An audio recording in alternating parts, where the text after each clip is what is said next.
committed to maintaining a respectful and productive environment that fosters a culture of civility where staff, the community, and the board feel safe to express themselves and are free from bullying, harassment, and threats. The board welcomes your comments and requests that you express yourself accordingly. All members wishing to speak should complete a comment card and hand it to the executive assistant to the superintendent prior to the introduction of the item. Members wishing to address the board are allotted 3 minutes per speaker, but this may be reduced depending on the number of speakers for items. The total time for public comment shall not exceed 20 minutes. Please note that the speaking time cannot be delegated to another person. As a reminder, the CUSD Governing Board does not act upon non-agendized matters except under limited circumstances as permitted by law. Matters raised during the public comments will be referred to staff for further examination and action where appropriate. All right, so we're going to item 3, Spotlight the Coastside Way. Carmen. Sorry. Sorry, would you mind reading the closed session report? Okay. Oh, yes. Sorry, I wasn't sure when that went. Thank you, Rosie. Okay, so our government code section. Okay, so report of recommended action on local agency executive salaries prior to final board action. Government Code Section 54953C, Section 3, requires that before taking final action, the board must orally report a summary of the recommendation regarding the salary schedules, or compensation paid in the form of fringe benefits of local agency executives. Item 4G pertains to the final action by the board on the recommendation to approve the employment agreement for Dr. Ramon Miramontes as superintendent. The recommended annual salary is $265,423.40 and an annual health benefits allowance not to exceed the district's contribution to the Kaiser High Plan as other certificated employees. Additional compensation details are outlined in the agreement.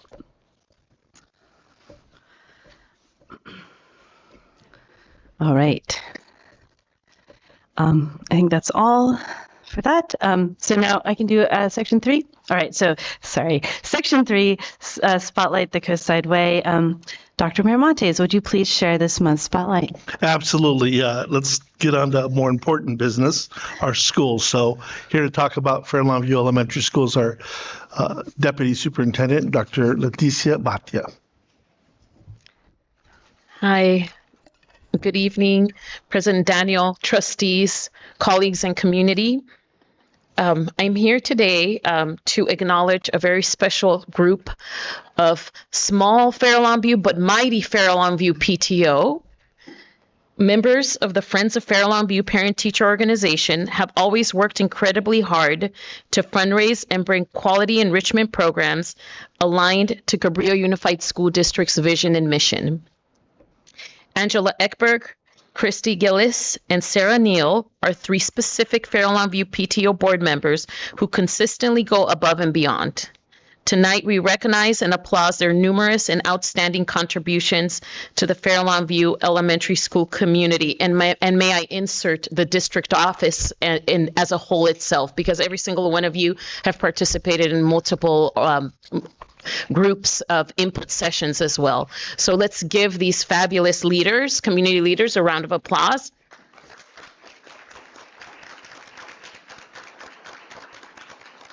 And for some of you, my joke might be old, board members and colleagues, but I hope you have a photo release form signed, because you will be asked to take a picture with our governing board. So as I call your name, please come up, and our fabulous principal, Ms. McVicker, has a beautiful arrangement for you to, the small acknowledgement of everything you do for our community.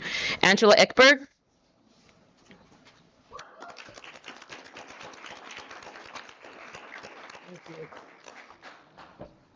Sorry. Yep. I know. Christy Gillis.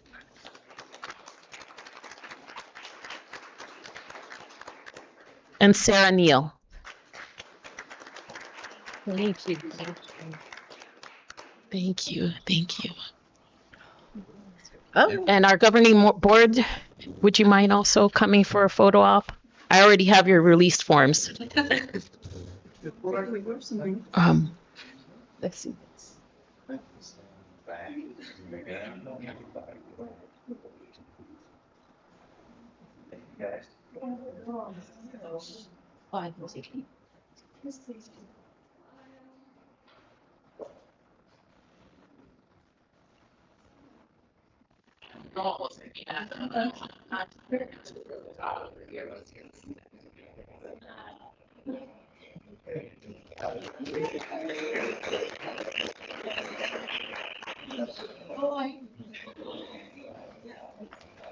And now Ms. McVicker will also acknowledge our student acknowledgement.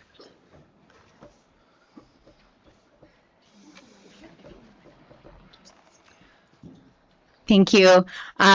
I would like to take a moment to recognize one of our incredible fifth grade Farallon View students. Ellie McGregor has volunteered at 3 of our family engagement nights this school year. She was not even voluntold to do so. She volunteered and did so out of the spirit of kindness and helpfulness. So the apple does not fall too far from the tree tonight because her mother was just recognized for her amazing contributions to our school community as well. So please join me in celebrating Elizabeth Ellie McGregor.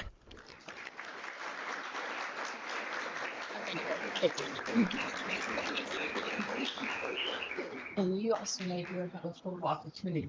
Come on. Here we go.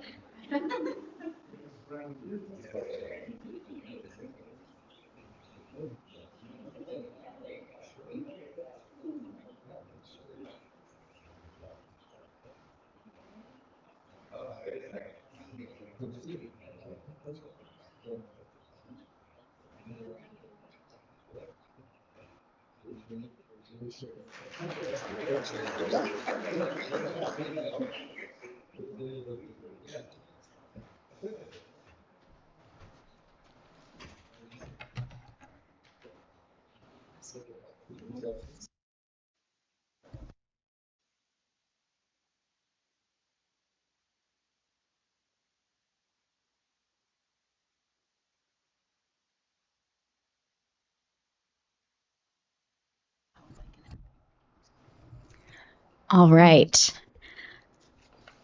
Well, good evening, Dr. Miramontes, members of the board, district leaders, staff, and Cabrillo Unified School District community. It's a pleasure to be here tonight, not only to recognize these amazing young women for their contributions to our school, but also to share this presentation about Farallon View Elementary School. Our mascot, Whiskers the Sea Lion, gives the official thumbs up for this brief overview of our presentation tonight.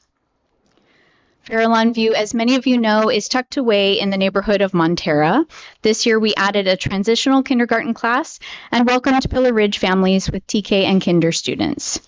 As a result, our enrollment increased from 156 students last year to 175 this year. Our projected enrollment for the coming school year is approximately 213 students, and we anticipate this number to increase as we receive additional registrations over the summer. As I mentioned on the previous slide, Farallon View's total enrollment was 156 students for the 2023-2024 school year. The California Dashboard School Demographics data shows relatively small percentages of our student population were English learners, socioeconomically disadvantaged, and/or students with disabilities. With regard to race and/or ethnicity, as you can see by the percentages shown above, the majority of our students were white, but we are hopeful that recent renovations, as well as the addition of 3 new classes next year, will attract a more diverse student body in the near future. Students in 3rd, 4th, and 5th grades are participating in state testing this very week at Farallon View, so it is only fitting that I share our California assessment of student performance and progress data from last year.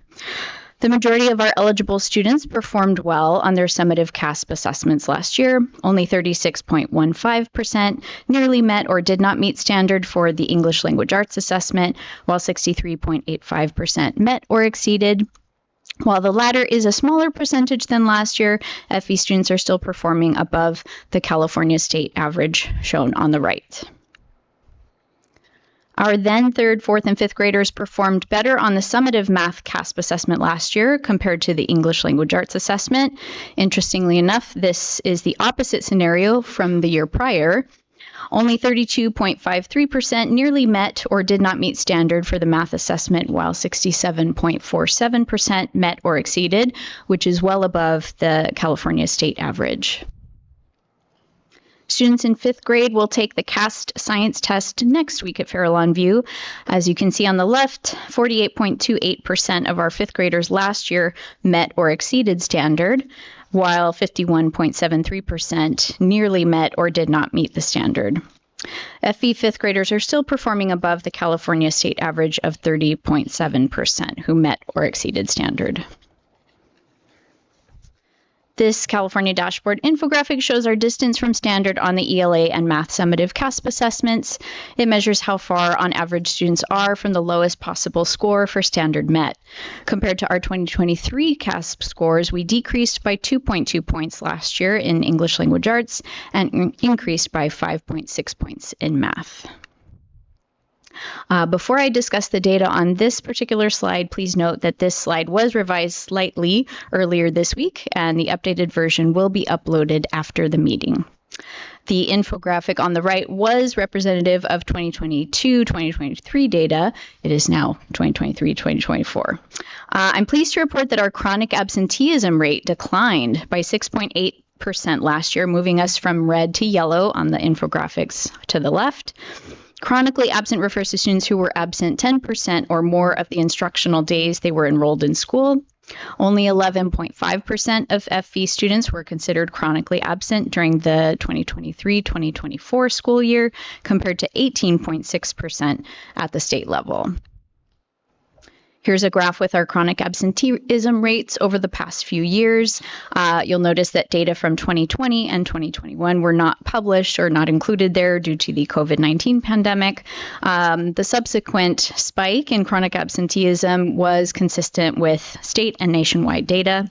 We are hopeful that we can continue this positive trajectory of increasing student attendance rates. One way to achieve that is through exciting enrichment opportunities, such as the ones listed here. This year, CUSD Elementary Schools partnered with the Community School of Music and Arts to deliver music instruction to our students. Some of Miss Chelsea's students can be seen to the right, waving scarves in sync with a piece of classical music. Miss Allie teaches various visual and performing arts to our TK through 5th students in both El Granada and Farallon View Elementary Schools. One student can be seen on the left, painting panels for an art project inspired by author and illustrator Eric Carl. Miss Julia taught drama classes to TK through 5th grade students this spring and inspired enthusiastic participation from students who are otherwise quite reserved and shy. We are extremely fortunate at Farallon to be able to continue providing this substantial list of authentic and engaging enrichment opportunities for our students. While reflecting on our school successes this year, as well as areas for growth, the following stood out to me. As I mentioned earlier in our data review, Farallon View's chronic absenteeism declined last year. This is the first time since the COVID-19 pandemic that our chronic absenteeism rate decreased. This is also the first year that our parent-teacher organization hosted a fall festival, which turned out to be an impressive fundraiser and community celebration involving carnival games, hundreds of pumpkins, giant inflatables, local artisans, and lots of delicious food. That might be a plug for next year's carnival festival, rather. This year, we purchased a math program called Reflex Online to improve our 2nd through 5th grade math fact fluency. It's a small step toward providing more strategic interventions to our students who struggle with math. One area for growth would be the participation rate at our school-sponsored family engagement nights. While we increased the number and quality of our engagement events this year, the actual participation rate was lower than anticipated. But we still had a very nice turnout for outdoor yoga night on our field last night. A fourth glow, if you will, would be the fact that 3 CUSD elementary schools received either a bronze or silver implementation award in 2024 for successful positive behavioral interventions and supports implementation. As we wrap up phase 2 of our Farallon View modernization project, some teachers are beginning to pack up their classrooms in preparation for the move into what will be our beautiful B building. We are so grateful to the core and Vanner construction teams, hi Roger, for revitalizing our campus and making these beautiful learning spaces for our students. This year, the San Mateo County Department of Public Works was selected to participate in the Safe Routes to Schools Travel Fellowship, an 8-month program that helps schools and cities or counties work together to make it safer for students to walk or bike to school. We are currently working with the Public Works Department and a consulting firm to design and implement a project near Farallon View with the goal of improving pedestrian and bicycle safety. Here are a few more glimpses into our 2024-2025 school year at Farallon View. Surfs Up on the left during our Move-a-thon fundraiser, self-portrait time below that, siblings going green on St. Patty's Day, a certain student principal for a day hard at work in my office, Marine Science Institute's Farallon View visit, Miss Frizzle after reading to our students to kick off March Reading Madness, and holy cow, it's the mobile dairy classroom on the top right. Last but not least, a glimpse of the uniquely Farallon View tradition of Continent Day. This year we explored North America, next year, Antarctica. Thank you for your time. That's a photo from our Great Kindness Challenge this year. Are there any questions?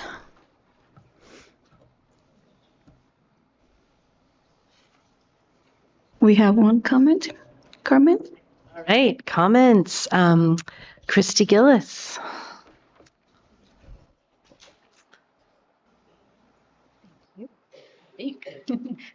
Well, hi, everyone. Good evening. Superintendent Miramontes, President Daniel, members of the board. I'm Christy Gillis. I'm the co-president of the Farallon View PTO board this year, and I'm the mom of a 4th grader. And so as we've all just seen, tonight is Farallon View's annual presentation to the board. And as a group of parents and guardians, this affords us a very public opportunity to express our deep gratitude for the administration, for the teachers, and for the staff of Farallon View. So it's impossible to enumerate the thousands of things this group of educators does, like daily, hourly, minute to minute for our kids. They deliver not only excellence in academic instruction, but they're also nurturing our kids on their journeys to becoming wonderful, kind human beings. And if I speak about my own child's experience, he is happy, he is thriving at Farallon View, he loves learning, he loves his school, and as a mom, I really can't ask for anything more than that. So as the school year winds to a close, we wanted to be here tonight to ensure that Principal McVicker and everyone who works at Farallon View know that we as a community of parents and guardians see what they do for our kids, whether that be unraveling a really complicated a very complicated mathematical formula, or whether that be applying Band-Aids and ice packs frequently in the case of my child, or whether that be standing at the gates of the school in the morning with a kind smile to welcome each kid to school. We see it, we appreciate it, and we also want to make sure that as the leaders of our district, you're aware of how deeply we appreciate this group of educators. So that's it for me. Thank you so much for your time. And while I'm here expressing gratitude, we also want to say thank you to all of you for your service to our community and to our kids. Thank you. Thank you, Christy. I thank you so much. Like, I know how much you all love Farallon View, and I agree. You have an amazing group there, and I just thank you for your presentation. And I look forward to showing up during Oceans Week to help hand out T-shirts for spring screen printing. So, Thank you very kindly. you know, I like excited to, I missed, oh no, I did have just Oceans Week, but I'm excited to go around and see how everyone's doing everything. So thank you. I'm just curious. Oh, that's really loud. I'm just curious what you account for the improvement in the attendance. Was there something that you were implementing or something that you tried that you felt like had a positive impact? Well, like I said, I mean, we have a very long list of enrichment activities. I would like to attribute it partly to the family engagement nights, but we were hoping to gather more participation for those as well. But I think also just the fact that we've had I would say, yes, we have a tremendous parent-teacher organization who makes sure that myself and staff are very supported, and we also have veteran staff who would like to stay, and they have been there for longer than I've been there. I think that's a testament to the actual community there. It's a very tight-knit community. I think there are many factors, but I would say those are probably the top ones. Yeah. Just as a parent at Fairlawn View, I wanted to say thank you as well, echoing Christy's comments. My 2 older children went all the way through, and my current child is in the 4th grade, and really appreciate everything you do and the staff. Thank you. I also want to thank you. I've seen you at Hatch, and now I see how you flourish, and you're doing an amazing job. It's a testament to have a parent, go, and because it's not as easy as getting up in a podium in front of people with a microphone and saying anything in particular, but just if they had the courage to just come up and say all the wonderful things, that's just a testament of the great job that you are doing. And I just want to say thank you to the young lady who got an award. Thank you. You are an inspiration, and I hope you continue to inspire other kids to participate. And I hope you continue to participate, because when you participate, you just make everything more enjoyable when you start getting involved and helping. So thank you so much. That's amazing. I'm happy that you had the courage and the time, and you don't see that because everybody's on social media or on their phones, so thank you so much for helping and doing what you do. Thank you.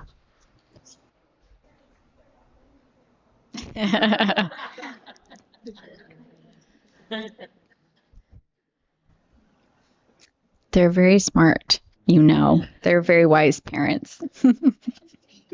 Thank you all.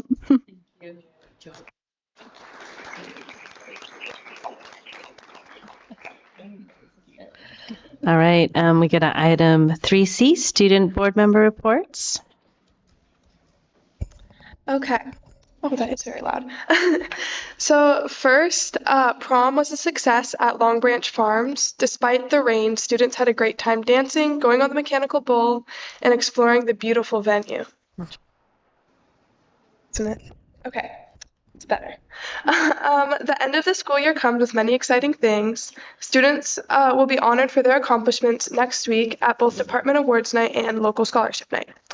Additionally, Coastal Arts League is hosting an art show of student work until April 19th, so make sure to stop by to see what some of the amazingly talented art students have been up to this year. Also, AP testing concludes tomorrow, something that I think every AP student is very thankful for. And one common theme that I've been hearing around campus is enthusiasm about the renovations that will be coming to the high school in the upcoming years. Students are really excited about the possibility of updated facilities and classrooms that meet their needs, and are glad to have been able to share their opinions on the process. And finally, on a more personal note, this will be my last school board meeting, as I will be graduating in June. I would like to thank the board for supporting me and helping me grow in this position, as well as my fellow students who have trusted me with this responsibility. I will be attending UC Berkeley in the fall, something that I would not have been able to accomplish without the support and encouragement of the amazing teachers, coaches, and staff that I have met throughout my time at Half Moon Bay High School. I am so grateful for the Cabrillo community. It is something that is truly unique to the Coast Side, and I am excited to carry on all that I have learned into my next adventures. Thank you.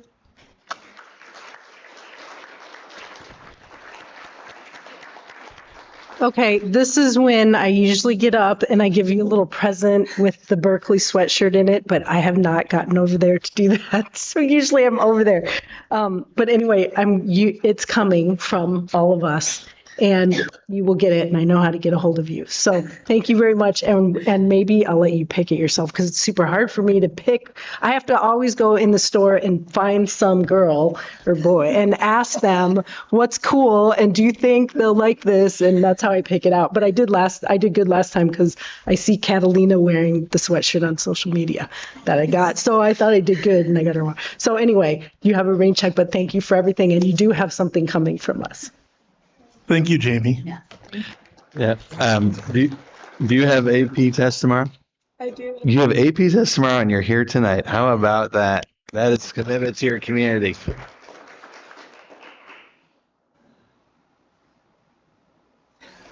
Thank you.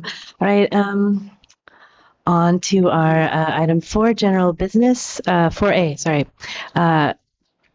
KQA Facilities Master Plan update. See here, Dr. Miramontes, can you present this item? Absolutely. So CUSD has partnered with QKA to assess, plan, and develop the improvement of Half Moon Bay High School. QKA will present an update on the next steps of the facilities master plan. Aaron?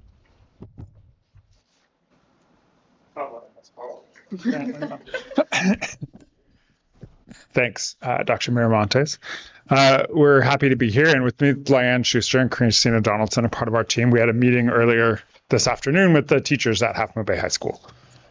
So we're going to just give a quick update on what we've been working on for the last couple months since Mark and I were here a few months ago to start this process, and kind of review some of the work we've done, the meetings we've had, and then look forward to the schedule for completion of this process too.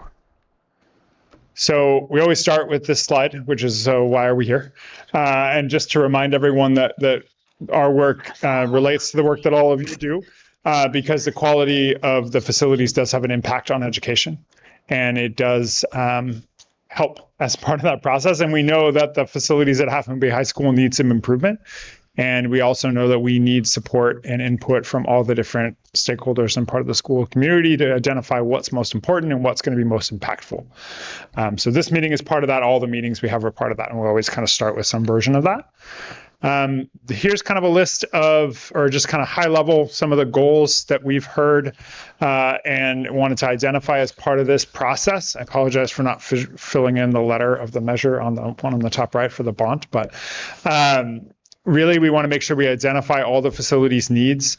We really want to make sure that we're addressing facilities needs for your education programs and community programs now, but also providing flexibility for those in the future. We want to make sure we're addressing safety and security concerns. We want to enhance flexibility to support future educational programs and allow the Half Moon Bay High School to grow and evolve and continue to thrive in the future. And we want to enhance the student experience and support social and emotional health for students. And most importantly, really the kind of goal of this process overall in the bottom right corner there is really our job is to help you make informed decisions so that you can make sure that every dollar you spend from the bond measure has the maximum impact on education. And so that's really the lens that we try to see everything through, both in asking questions and listening, but also kind of pushing back and challenging sometimes about which different projects that we could do are going to have the most impact, because we're not going to be able to do all of them. So want to put in context a little bit what master planning is and how it relates to the overall development of a school project. So master planning is our very first step, which is really kind of defining what the needs are, establishing that long range vision, and then sort of generating general scope of projects and big picture budget, and then helping to prioritize those projects so we know which ones are going to have the greatest impact. We're doing that at a 30,000 foot level, right? We're looking at just really boxes that represented an amount of square footage of space. And then once a project is identified, once you guys decide, you know what, go ahead with that new building, go ahead with that modernization, and this is your approved budget for that, then we'll go back and we'll meet with the stakeholders again and talk in more detail about programming. So what exact rooms do we need? How should they relate together? What general infrastructure do they need to have? And we'll check the budget and schedule and make sure we can afford all of that and make adjustments if we need to. And then we'll continue that engagement process through design all the way down to picking what color the carpet is and which cabinets have locks and what kind of shelving shelving we need. And all that has a continuous level of educational partner, stakeholder engagement, and moving forward. And we say that to make sure people know that this is not the last time they will hear from us or whoever the design team is. And also that we don't need to capture all of the little bits of information now. We can stay at kind of a higher level. So to that end, part of the facilities master plan will identify a long-range vision. We'll ask people to dream big a little bit, and we'll kind of have a good dialogue about that and challenge them on that somewhat too. The goal is to establish that vision. We know that that's probably going to be beyond the means of one bond measure, of maybe even more than one bond measure, but we still want to have that goal going forward and identify what those projects are and what the impact that they're going to have on education, so that when we have the bond measure, when we have other sources of funds, then we can pull projects from that master plan based on which ones are going to have the highest impact to decide what we're going to fund, or what you're going to fund with those for those projects. So that will be called kind of an implementation plan usually for the actual bond. So those projects will come out of the master plan. It will not include everything in the master plan. And part of the reason we talk about this is to kind of help set expectations that we're going to talk about things in a master planning that could happen someday but may not happen right now. General schedule, we started back in February, March, information gathering, reviewing drawings, doing our site walk and assessment with our engineers, having initial site committee meetings to get input on what those needs are. We've had additional meetings in April and May where we presented some initial design concepts, got feedback on that to different groups, to students, to staff, to the site committee. And then we'll be reviewing and finalizing that this month and into June, and presenting it to you all for your review and input, and then producing the final documents, including getting cost estimates for the proposed projects. Okay. So the big ones forward. The big ones forward. So shorter, but thanks again for having us. And I also see some of the people that were at our recent teacher meeting are here tonight. So it's really good to see the participation and the input from everybody. So this is just where we are so far with the stakeholder engagement portion of it. A list of, we've had 2 site committee meetings so far. We will have another one on Monday, the 19th. The teacher focus group up on the upper right corner we had just today, and it was great. And we've also had a couple of student meetings with students, one a large group to get just general, any student could provide input, and then a smaller group to get more detailed input. So this is the first picture that we have of just describing some of what we heard as major desires for Half Moon Bay High School. And you can see, there are some specific facilities things like modernization. We definitely, a lot of your classrooms there are undersized for what a California typical general educational classroom should be. So that's why, you have maybe many classrooms, but they're a little bit too small. We heard that the stadium restrooms and press box need to be replaced. We heard a lot about access to the school and safety getting to and from the school, and amount of parking, and then also something about the pool. Needing to have a competition-sized pool. So this is just our first draft of just to reflect back what we heard, and we talked with the teachers about this today. So this is already out of date or added to. General timeline, you can see where we are right now, which is the board meeting on the 15th and the proposed, our site committee meeting on Monday. After that, we will get a high-level cost estimate on the various pieces that we're proposing, and come back to the executive committee the very beginning of June with a draft that we'll present to you then as a draft, get some input from you, and then provide the final draft, hopefully for your approval at the end of June. After that is when we come to this stage. So this is an actual example of a project, of a design project that you might choose from the master plan to be a high priority to start now. And that then takes a couple of years or 2 to 4 years from start of design to completion. You'll see Farallon View and El Granada are in various phases of that now. They're actually at the last part, which is the construction phase currently. I am going to hand this back over to Aaron to wrap it up, and we're happy to take questions. I'm fine, Jeff. So as Lion illuminated, we'll be working pretty hard over the next few weeks to kind of pull all this together and respond to those comments in relatively real time. I think on our drive back, we'll have a conversation about what updates we need to make between today and Monday, and respond to that and move things forward so we can try to get to a point where we have a approved master plan before the end of June. And then can start on this journey. You can get to a point where we can identify projects and start on that journey. So it's not too far in the future when we have shovels in the ground and things starting to get built. So that's kind of our update today, to just let you know what we've been up to and ask if there's any questions. Jamie, I'm super excited to hear that students are excited about this and have a lot of input in it. I'm sorry that it won't be done for you to experience yourself, but hopefully some of your... And you will be attending Aaron's... You can come back and visit. Yeah, come back and visit. Yeah, and go Bears. Thank you so much. This is, I think, a pretty comprehensive presentation, and I'm part of this committee, so excited to see this all. So this is more for like our group. As some of the public, and this could just be a me thing, but sometimes other people think like me. I just want to make sure that people understand this is the Half Moon Bay High School Facilities Master Plan. This is not inclusive of the CUSD Facilities Master Plan. Right. So in my mind, as a school board member, we have a bond, and a good amount of that will be towards the high school, but there are some outlying projects within the district that we want to also make sure we figure out how we want to prioritize that within the high school process.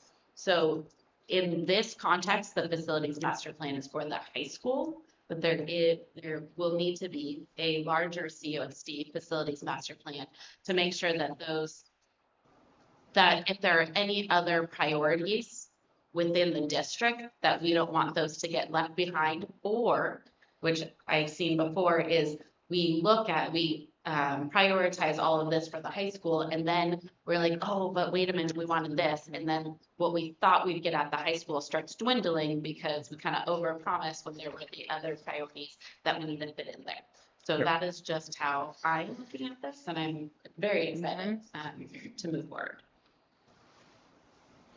Thank you for presenting tonight. I just have some questions about the feedback that you've heard, because I have not heard any feedback. The community that I'm sort of most closely associated with is Hatch Elementary. I have 2 kids that go to school there. I don't have a lot of personal contact in the high school, so I'm just curious of what you've heard. I see the model here. I know that our high school offers quite a bit of trade skill building, and I'm wondering if that was some feedback that you heard in terms of like building a facility that could enhance what we're doing in that way. Yeah, so we definitely heard a need for both improving existing career technical education facilities and providing additional spaces for career technical education. And so I think that's something we've heard about probably at every meeting. We definitely talked about it a lot with the teachers earlier today, but we kind of showed them a draft of the plan that you'll see later. And that included some of those facilities, but we talked about whether that was the right amount and where they should go and all of that for sure. And did you see a trend or an overarching priority that ran through from students to administrators to teachers that maybe everybody had mentioned this is the top priority or this is something that we really need to focus on? I think, I don't know, like you answered, you had more of those conversations? What we've heard a lot is, and which is great, is the classroom facilities is prioritizing the classrooms, whether new or modernizing existing, prioritizing the spaces that the kids are in. There's been some discussion about other spaces like a student union, which also provides for spaces that kids need both to gather and to study quietly and get all their resources. But the overarching thing has been the classrooms. I just within that, emphasizing too that you have, I think we identified at least 20 classrooms that are significantly undersized. Okay. And it's difficult to fit 32 to 35 students in a standard size classroom, and you have some that are 25, 30% smaller than that. So that's a real challenge. And I want to clarify that by classrooms, I mean teaching stations. So that includes PE, that's also a class. Yeah. And my final question, I'm surprised the high school doesn't have like a comprehensive theater space. We have a multi-use space. Was that something that came up? I noticed that some comments about a better multi-use space. What about a dedicated theater space? Was that something that people brought up? So it is something that came up. So we talked about it kind of in two ways. One was, could we create a new multi-use space that can be multifunctional and flexible, but do a much better job of supporting performances than the existing space? We could also look at a new performing arts center, but I think that's one of the things that our role is to ask questions like, could we have one space that could do more than one thing, and be flexible, but in a more successful way than the current 60-year-old facility or whatever it is trying to do that. So that's been a little bit more of the focus of the conversation is can we build kind of a new flexible facility that can work for performances, but also serve some of those other needs. But there's still time to kind of consider both of those. That's the George Bailey approach. I was in the meeting with Leanna because I brought this up. I would love a better theater space. Yes, definitely. And I will say that is that considered like a community group? I don't know. I mean, there's the site committee, I think. site committee. Yes. Site committee. It was not a priority to the majority of people there. We just don't have a full string theater Program. Yeah. That I just saying. Yeah. I had the question, it was not loved. And I We had think ideas. it's an example of the kind of trade-offs that we have to talk about. Like we could build a new dedicated performing arts center and that might cost $20 million. Or we could make a new multi-use room and add a stage to it and that might cost $2 million and get us $18 million to build more classrooms or do other modernization or things like that. And so that's the conversations that we want to have and make sure we're helping provide you the right information to make informed decisions. I think you're already doing this, but I just wanted to bring up, I know Brookwood Advisors has also done some work up at the high school, talking about the cafeteria, the central kitchen, and moving the electric bus chargers up to that area up top. And I think you've been in contact with them, but I just wanted to make sure of that. Just to make sure. We're definitely aware of the central kitchen and have talked about that. I think that's the first I've heard about the electric bus chargers, but we can definitely look at it. The Brookwood plan moved the buses up there because then if the electricity went out, then the bus batteries could run the backup for the food from the kitchen was the idea. Okay. But they had plans drawn out and stuff. So I just want to make sure you're talking to them. Our electrical engineers were involved in that conversation, but we weren't specifically. But yeah, we'll follow up. Just to make you aware. Yeah. That's all. Thank you. If I could, I just want to, I know you guys came on officially in February. You were partners before, but for this certain project, you came on February. In my experiences of what you've done in a short amount of time, February through May thus far, seeking out input, putting presentations together. And we pushed you. We asked you, could you get it done by June? I want to make sure that, that the board has all the information, right, before we make a real decision on, and I know the cost estimate's really going to dictate what we have. I do know we wasn't told that we have an old master plan that needs to be updated. So we need to take some time to really look at that old master plan with our executive cabinet and then figure out what can we bring back, because that old master plan might not have the new stuff that's been involved. But I would agree with what you're saying about a master plan across the district. We have a lot of projects that we talked about across the district. But I hear what you're saying. Last thing we want to do is, you so much, and we go back and like, oh, all we can afford is, well, why don't we go for the big performing arts center, right? That's all we can afford, right? So I hear what you're saying, and I do appreciate, again, the time, how fast you guys have worked through, but you've been very thorough across the way. So thank you. Thank you. Thank you very much. Thank you. All right. Does that conclude? Sorry.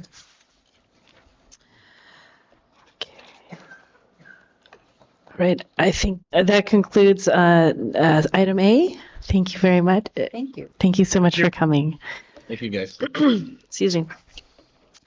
That takes us to item 4B, approval of the Cabrillo Unified School District updated certificated classified and management unrepresented employee salary schedule. Dr. Miramontes, can you introduce this? Yeah, that's exactly what it is. With the approval of the 5% raise coming on board, we've updated the salary schedules for all the groups, and we're just asking the board to approve them. All right. Do I have a motion? So moved. Do I have a second? Second. Thank you.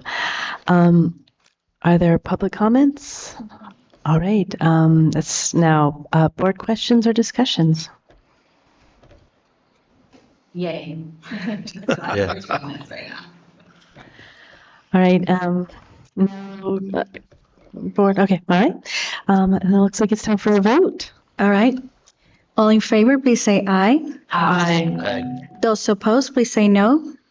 Passes 5+1. All right. Thank you. We're going to item C, Cabrillo USD fiscal year 2024-25 disclosure collective bargaining. Dr. Miramontes, can you elaborate? I want to thank Jennifer and her team for putting this together. The Cabrillo Unified School District is implementing a 5% salary increase for 2024-25 for certificated, classified, management, and confidential employees, retroactive to January 1st, 2025.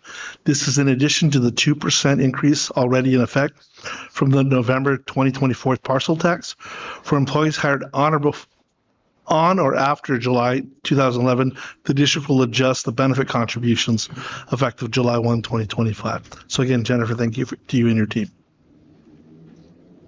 All right. Do I have a motion? So moved. Do I have a second? I'll second. Thank you. So yeah, it doesn't look like there's any public comments. Any board questions or comments?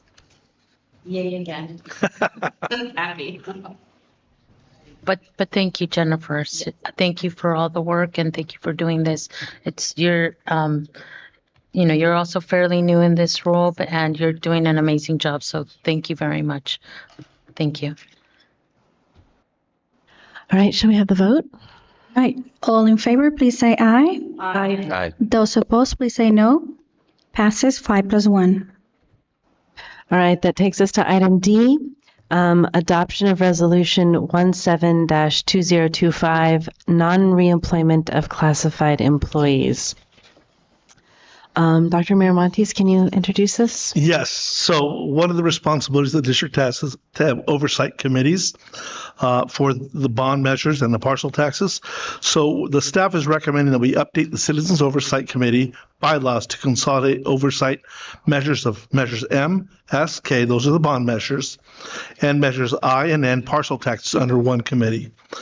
This ensures compliance with voter-approved requirements in Education Code 15278. The proposed changes streamline operations while maintaining transparency and accountability, and there's no fiscal impact associated with this. Oh, I'm completely off, right?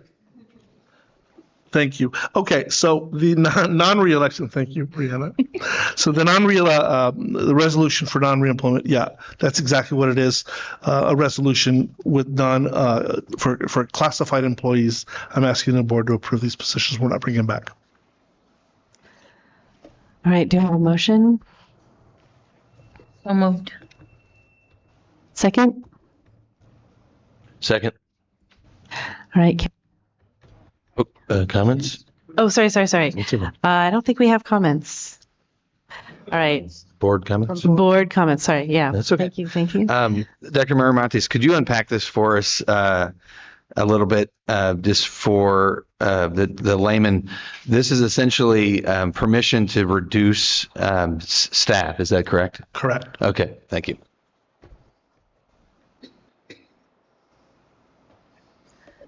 Are we ready to vote? Okay. All right. This is a resolution, so we need roll call. Carmen? Aye. Lisette? Aye. Pete? Aye. Brianna? Aye. Mary Beth? Aye. Jamie? Aye. Martin is absent, so this passes 5+1. All right. Thank you. On to item E. Approval of Resolution 18-2025, amending bylaws for the bond and parcel tax citizens oversight committees. Dr. Miramontes. Yeah, as I mentioned before, this is just to consolidate all the oversight committees into one. No fiscal impact associated with this action. All right. We got a motion I'll make a motion. and a second. Second. All right. I don't think there are any public comments, but board questions or comments? I just have a question. This makes a lot of logical sense. Did we get feedback from the people who sat on the boards and sort of play these roles for us in the community as to whether they thought it was a good idea or input about how it should be structured? Jen? Correct. And it is hard, I've done this before, to have multiple committees to try and find a taxpayer, all the requirements that you have to find different age, or I should say, representatives from the requirements that are out there to try and find multiple, especially in a small community such as Korea Unified, right? Consolidate makes the most sense. I mean, we got some quality people to agree to serve, which is wonderful. So I assumed that it was supportive. I was just curious if there was anybody who thought we should be doing this differently. As a former committee member that was on this, this makes total sense. I will say, this, people aren't jumping to join this committee, but we still need some more people. So, this helps, and now the oversight will oversee all the bonds that are still out there. But if you are interested, let Jennifer Hawley know. Thank you. So we're going to have a vote. Are you ready to vote? All right, so this is another resolution. Carmen? Aye.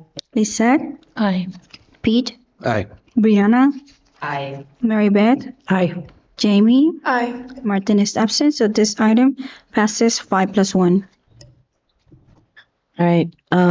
That takes us to item F, approval of El Granada Elementary Phase 2 Guaranteed Maximum Price GMP. Dr. Miramontes? Yeah, we're seeking approval for the road-on builders for Phase 2 of the El Granada Elementary School modernization project. This phase includes seismic and accessibility upgrades to buildings A, D, and K, along with interior upgrades to the multi-use building and improvements to the outdoor areas.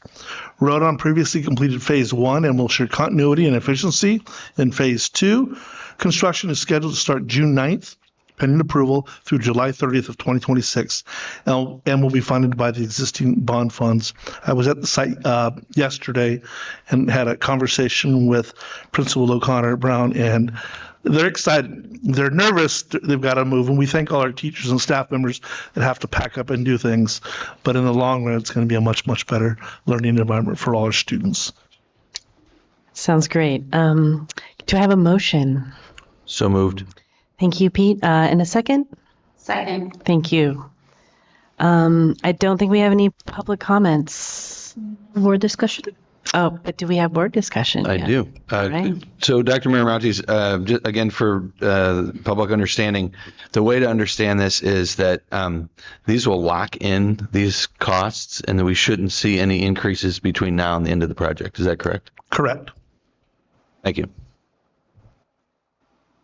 Unless there's something, because it has happened. Where And if we do have those, we'll bring the change orders yes, forward. and then Yes. you do let us know. Okay. Thanks for that clarification. Yeah. All right, are we ready to vote? Yes. All in favor, please say aye. Aye. Those opposed, please say no.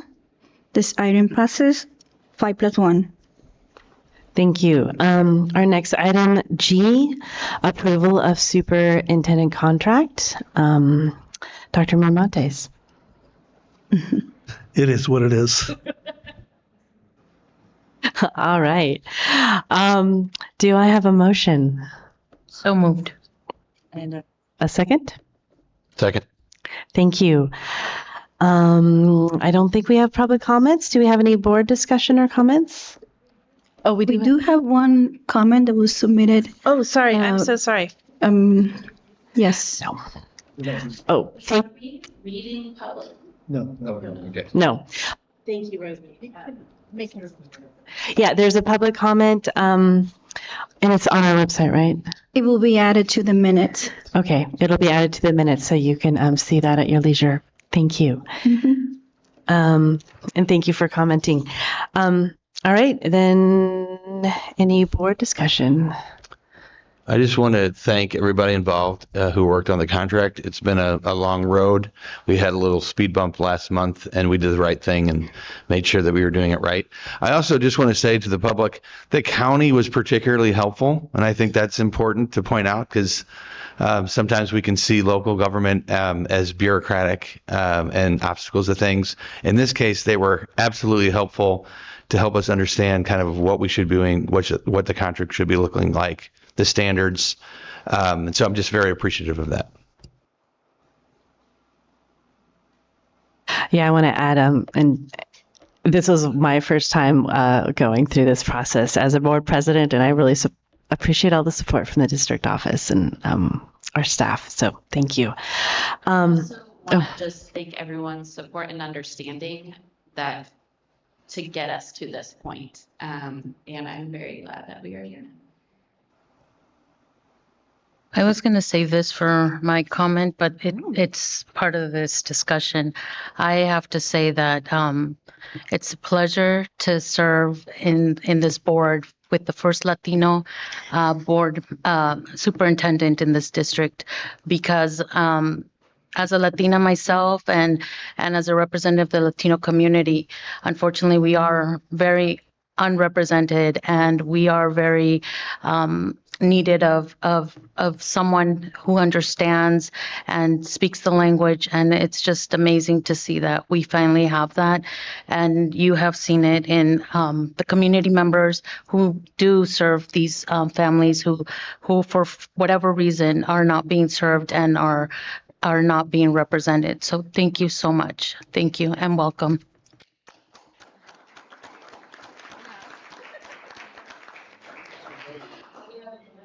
Let's make it official.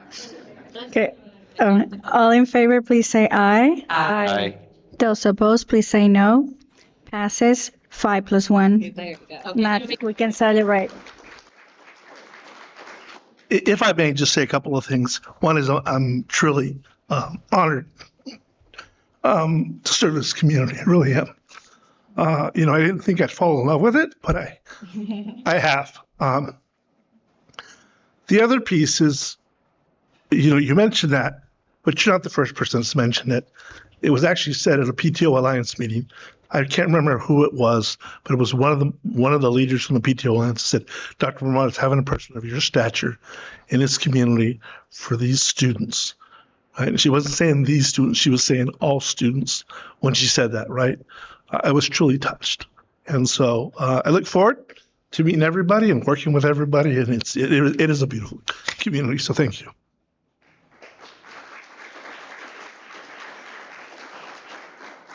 So Carmen, just want to remind you that we moved two items from consent to general. Is 6K, approval of veneer contract for field turf replacement projects, and 6K, approval of contract with AstroTurf for Cunha Middle School soccer field and HMB High School field turf replacement project. So we need to consider those individually. Okay, so should we discuss item A first?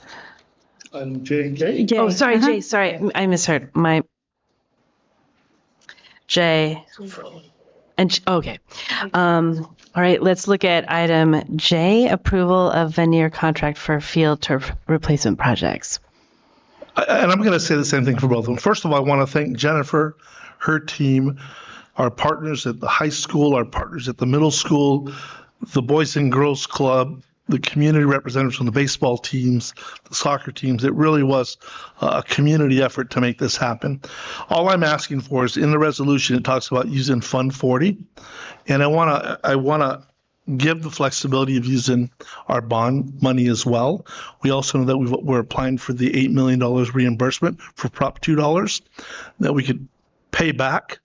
But as we look at our finances across the board, Fund 40 we can use for anything.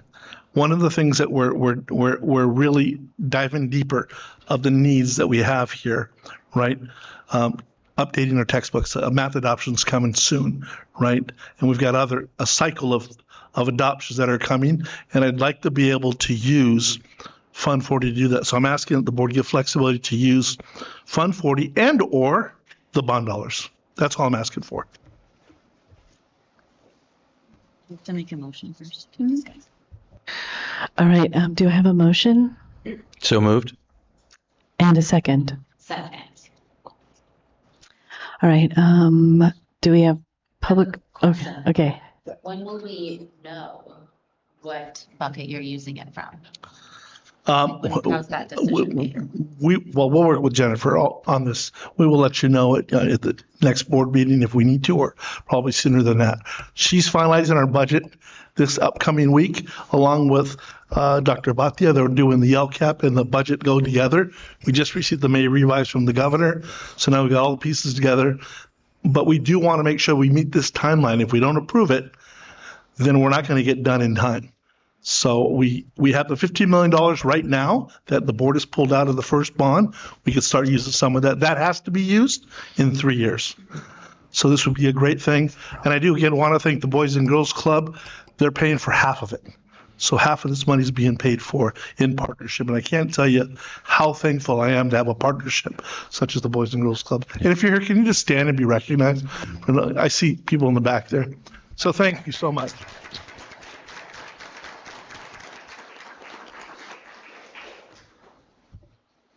All right, do we have a vote? Oh, sorry. I have a couple other. So I also just want to thank the Boys and Girls Club and the community in general. Just a quick story that I think highlights how responsive the community has been.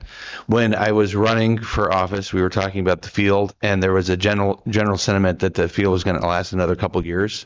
And by the spring, it was clear that that was not going to happen.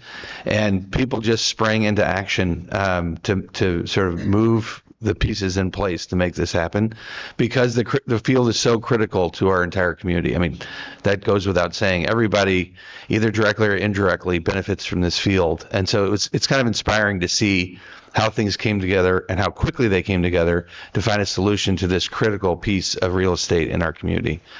So just wanted to say that. And then Dr. Miramontes, could you talk a little bit about why we wouldn't use bond money? To me, the Fund 40, because of the flexibility it gives us, seems like we would want to hold off on spending things out of Fund 40 that the bond could cover. So could you kind of walk us through the thought process of why it wouldn't automatically be a bond expenditure? I can definitely. If you remember when we first started the fiscal stabilization plan, one of the things we said is we would put money aside into the reserve. We would use some of that for the raises, originals for the raises, and then there was a resolution to use the rest of it for facilities. And so that's why our staff went through. We didn't know what the May revise was going to come out. At that time, we did not have we had not sold our bonds yet, right? And so but we have a timeline that if we want to get this done this summer, it's got to be passed tonight. And so that makes total sense. I appreciate that explanation. So now that we do have the bond money, it makes sense that we would try to use those now. It makes sense. Yeah. The other thing about bringing that money over, I think this is really important, and I know Jennifer's doing this. What's the word when you allocate the money to the, what's the word? When you say what's going to happen to that money, like Earmark? earmark. I don't know if that's what I was looking for, but close enough. Yeah. You earmark. Yes, fine. If you're assigning or earmarking that money for something, and then it's so it's not just moving over and getting lost, and we're aspiring to have some savings and things. So I think earmarking is such an important part of doing this. And if we weren't doing that, it would be real problems there. But I know she's on it, so that helps a lot. Yeah, good point. I just want to thank also the Boys and Girls Club, and also there's more than just the Boys and Girls Club. There's Ed Watkins. Whoever's involved in this, can you just please stand up with the turf? The turf. The turf. The turf.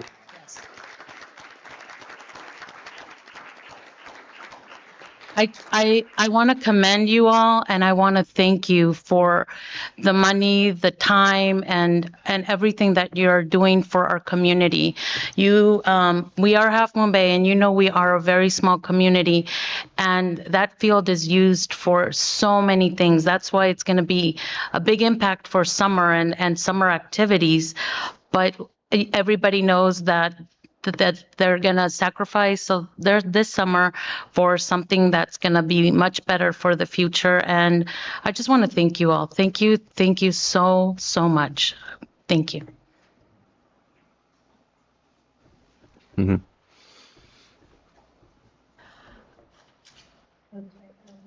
Need to vote. So this vote is for 6J. All in favor, please say aye. Aye. Aye. Those opposed, please say no. Passes 5+1. Now we need motion and second for the item 6K. I just wanted to let you know that we didn't have the contract when we posted the agenda, but Brown Act allows to distribute documents at the same time to public and use. So you will have a copy of the contract there. We also have copies in the back.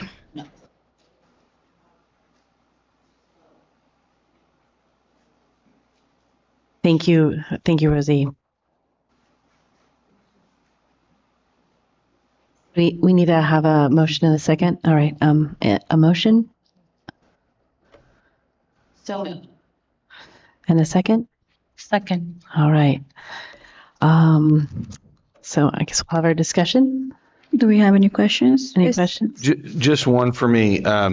Makes sense what you're saying about the contract. There are no changes to what we were thinking about in terms of the replacement of the baseball field. There's not any changes reflected in the contract that we're just getting right now. Okay, great. That's it for me. Ready to vote? Yes. Okay, all in favor, please say aye. Aye. Those opposed, please say no. Passes 5+1. Thank you.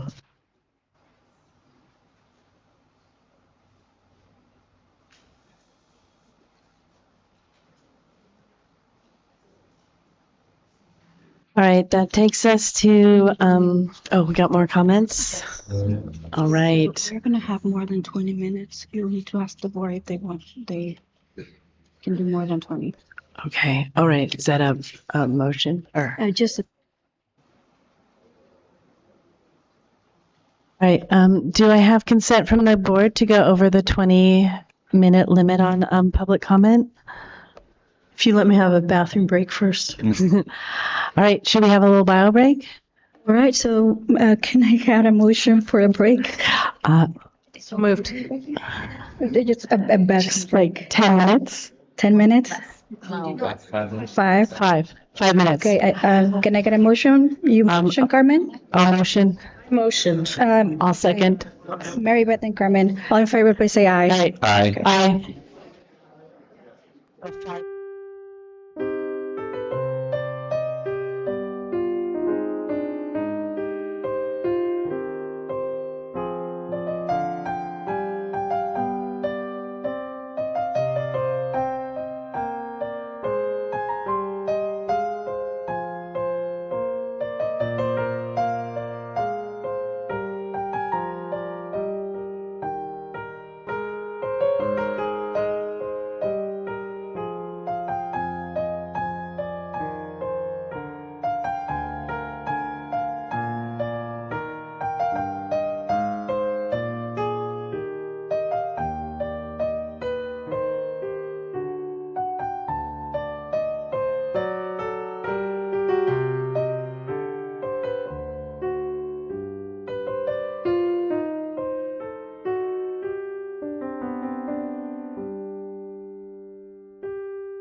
I'll read this communication, public comments on non-agenda or consent items.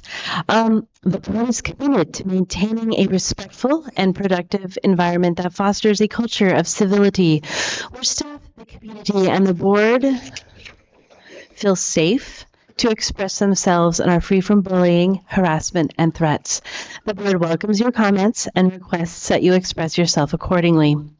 All members wishing to speak should complete a comment card and hand it to the executive assistant to the superintendent prior to the introduction of the item. Members wishing to address the board are allotted 3 minutes per speaker, but this may be reduced depending on the number of speakers for items. The total time for public comment shall not exceed 20 minutes. Please note that the speaking time cannot be delegated to another person.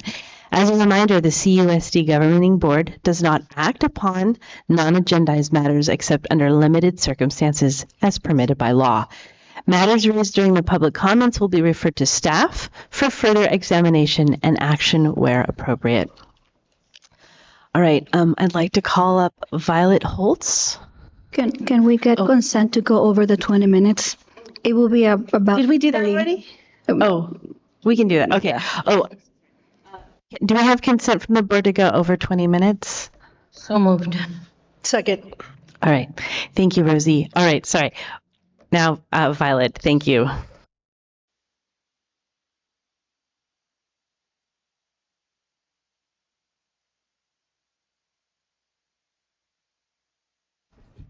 Okay. Hello, everyone. My name is Violet Holtz, and I am a member of Half Moon Bay FFA. Last year, I was serving as our chapter president, and today I'm here to share the importance and the impact of our agriculture science classes and our FFA program at Half Moon Bay High School and how it has helped shape me into who I am. When I first walked into the ag classroom, I was just another freshman trying to figure out where I belonged. I was shy, unsure of myself, and nervous about starting high school. But through my ag class and being involved in the FFA, I found more than just a class. I found a community and a purpose. This program gave me a place to grow. I learned through hands-on learning practices in class, but more importantly, I learned through the FFA program. I learned about myself. I started stepping up, taking responsibility, and speaking up. Whether it was preparing for an FFA competition, working on a project, or helping out with a chapter event, or even raising animals for the county fair, I slowly began to come out of my shell and thrive. FFA and the agriculture program didn't just teach me leadership. It helped me become a leader. It taught me how to communicate, how to stay committed, and how to believe in myself. I've made real connections with so many people all around California, discovered what I'm passionate about, and gained the confidence to chase it. For me and for so many others, this program has been the highlight of our high school experience. It's not just about agriculture. It's about premier leadership, growth, and doing to learn. Thank you so much for your time, and I ask that you please continue to support our program that is helping so many students thrive. Thank you. Thank you, Violet. Just thank you, Violet. Thank you for coming up and speaking. I had the pleasure of being there on the award night, and you did a fabulous job. I have to say, this is the first time you guys had a beautiful venue like the IDS Hall. I've been to the ones at the high school and with like potlucks, and this one was just amazing.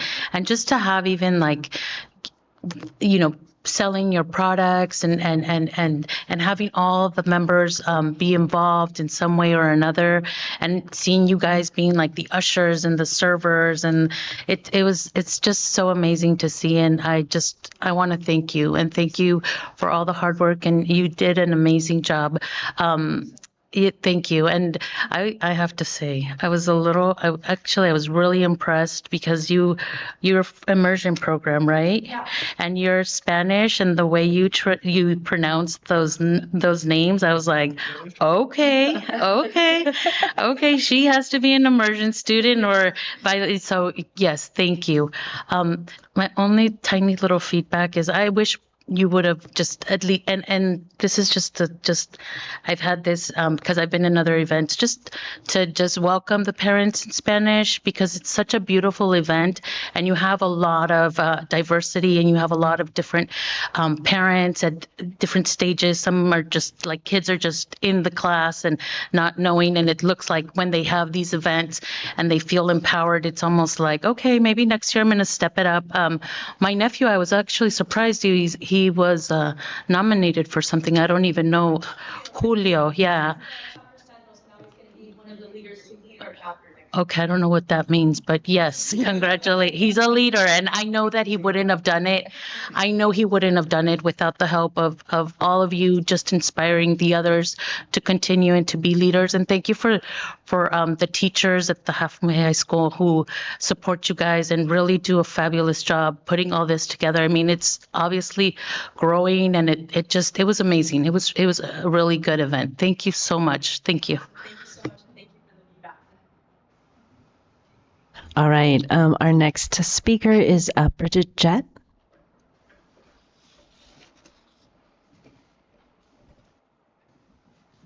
Hi, I recognize some of you. Thank you for giving me the opportunity to speak tonight. My members of the school board and Superintendent Miramontes. My name is Bridget Jett. I'm a parent and a member of the Agricultural Advisory Board and a former FFA student myself, who benefited deeply from this ag program at the Half Moon Bay High School. And this is why I'm here tonight for a serious concern. The decision to move the Ag Earth Science out of the Agricultural Department and into the General Science Department threatens the future of our ag program. The course is a majority-only freshman-level ag class. It's a feeder into the agricultural pathways, and it's required for the participation in FFA. In addition, it's a place where some of our special education students go there to thrive and pick those classes to thrive. Without it, this coming year, over 80 freshmen may be blocked from joining the ag program next year, and not by choice, but by scheduling. And that decision was made without ever being brought to our Ag Advisory Board to discuss, despite the multiple administrators and board members attending our meetings throughout the year. This decision was probably made more recently, since our last meeting was at the end of February. There have been members of our advisory board that have emailed multiple times over the past 2 weeks to request a meeting with Half Moon Bay admin staff to discuss this very important and concerning matter, only to be told in emails that we are an advisory board. We do not govern classes, which we all know are very clear on our role that we just advise. Then through one email from Half Moon Bay staff, not you, high school staff, that the course won't be offered in the 25-26 year due to staffing. And that was it. We understand the challenges do exist of staffing, and we fully understand, but by removing this entry class without exploring and discussing real solutions, it's not the answer. Freshman kids are choosing Half Moon Bay High School over other schools because of this ag class. My son transferred to the school district because I went here and I succeeded in FFA and the ag program, and he wants to do the same. I also have other friends of his that are coming here that gave up Sarah to come here because they want to be a part of the ag program. Yes, our ag classes are full currently, are successful, and are changing lives. I know this personally. This program has given me confidence, purpose, and professional relationships that I still hold 30 years later. Please don't dismantle this entry course. I respectfully ask you to please pause, reallocate Ag Earth Science, and I request a meeting with the Ag Advisory and administrators. Thank you. Thank you. Our next comment from Richard Holtz.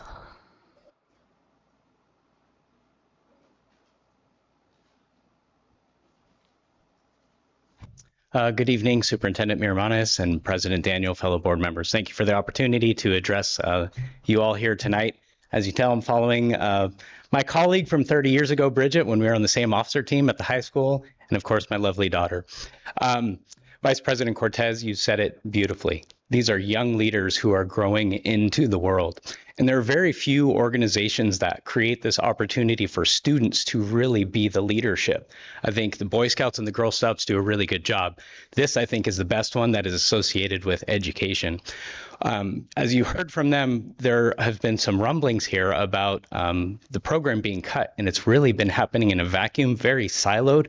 And that's not the way to engage in the public forum here.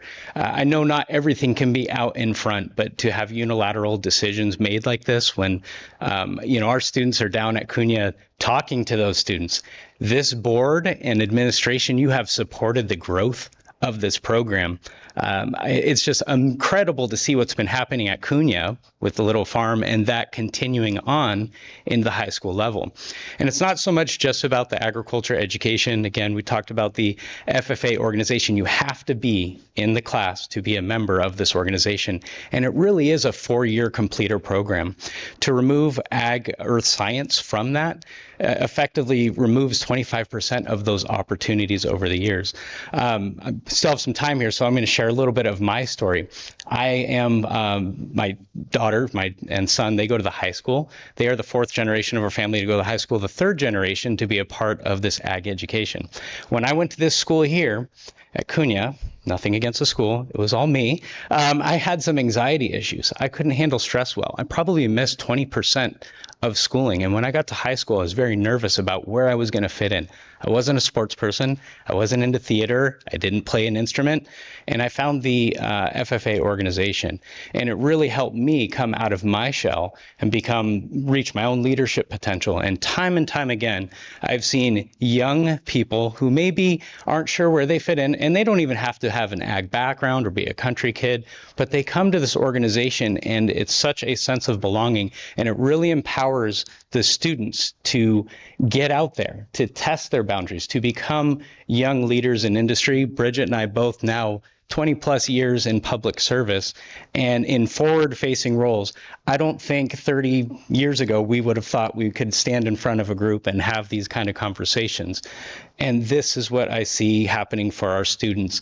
And I would just really encourage the board to pump the brakes here and allow a conversation. Okay, thank you so much. Thank you.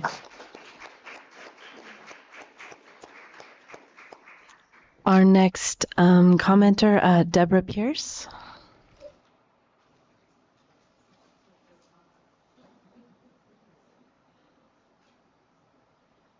I did bring a printout for each of you, if that's okay to do.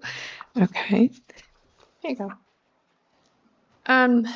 So thank you for having me. And as you know, many students attend CUSD for 13 or more years, starting from TK through 12th grade. And as a retired CUSD teacher, I believe every student graduating from our unified school district should have the opportunity to interact with city, county, state, and national places while also developing essential life skills that prepare them for adulthood. One such skill is swimming, an ability that every CUSD student should have the opportunity to learn. And developing the skill requires risk-taking and trust in a capable, trained instructor. The process of overcoming these hurdles in the water often translates into a willingness to take risks in other areas, like reading, math, science, and language acquisition. This type of cross-training creates new neural pathways for learning, and the skills of floating, treading water, jumping in, swimming back to the side can build a student's confidence to attempt challenges they may initially fear. Last summer, Ann Morey invited me to be part of the free swimming lessons that Coastside Aquatics provided to Coastside families who signed up through the Half Moon Bay Parks and Rec. I was truly impressed by her initiative to secure funding for what she knew was best for our local students. During the week, many children, teens, and even adults were hesitant to enter the pool. By the 4th day, every participant was confidently stepping into the water, floating, kicking at the wall, and enjoying the experience of learning to swim. This pattern repeated itself across all ages, and by the end of summer, it was clear that each student had grown in confidence, taken pride in their accomplishments, and looked forward to their future excitement, now equipped with the new skills without the fear of water. I strongly urge CUSD to support the efforts of the Coastside Aquatic Center, a collaboration between CUSD, Half Moon Bay Parks and Rec, the Coastside Aquatics would be a tremendous asset for our community, enriching students' lives and ensuring access to essential life skills. Thank you. Thank you.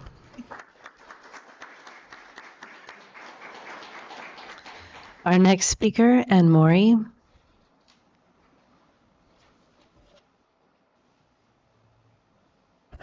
Good evening. First of all, I want to apologize for my presentation last month. With our last program, my frustration level just got the best of me, so I apologize for last month. All right, the swimming program is ready to go. We've got teachers that want to teach. We've got kids that want to swim. We've got parents that want their kids to swim. There's one stumbling block. The district's requiring a $5 million SAM policy. It is not available on the insurance market. No other program, and I've looked into 6 of them locally, and no other program has this high requirement. Some programs don't even have a SAM requirement. So unless the district would be willing to modify that requirement, everything has to stop. The swimming program just can't go and meet that requirement because we can't find the insurance. And that would be a shame. We're ready to teach 300 kids how to swim this summer, including some adults and teenagers. We ran a very successful program last year, and we have a good track record, and we'd like to continue the program. The community wants the program, the kids want the program, a couple people here are on the staff, they want to do the program. It all comes down to the insurance requirement. So, of course, everybody wants the district to be safe. We have a very small staff, 2 adults, Deb and I, and 5 or 6 teenagers. It's not a high-risk staff. So the SAM policy should have some common sense to it. And it doesn't. It should be attainable, which I've said for 3 months, and we can't find it. And it's just not there. It's not that we can't find it. It's not to be found. So we're at the very end here. I'm on both knees begging the district to really consider that requirement. Thank you. Thank you. Our next speaker, apologies, Amy, it looks like Farkos.